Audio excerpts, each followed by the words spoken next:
Hey friends, if you encounter the issue that website is online but isn't responding to connection attempts, then please watch this video. I'll stick to 3 solutions and they will work. The first one is to disable any proxy settings and actually VPN as well. If you have a third party VPN, then remove it. But proxy settings, why? Because these proxy settings are the main reason for inhibiting your access to a website that has its server online and the internet is still connected. So, press the Windows key and the R button together to open the run window. Type the command inetcpl.cpl. Then go to the connections window, click on LAN settings.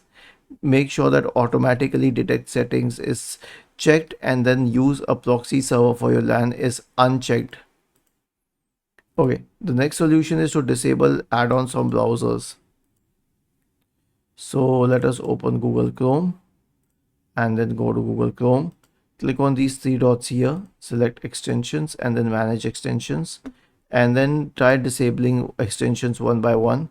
Check if it helps in solving the problem. If it does, then you can click on remove and then remove it. The last solution is to reset the network. Now it says reset the DCP and IP and DNS, but when you reset the network, you reset everything. Right click on the start button and select settings from the menu. Go to the network and internet tab on the list on the left hand side. In the right pane, select advanced network. Click on network reset. Click on reset now and then click on yes.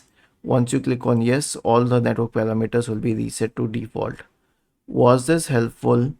If yes, then please subscribe to the channel, and if not, then let us know in the comment section of the video on how we could help you further. Thank you for watching this video and have a nice day.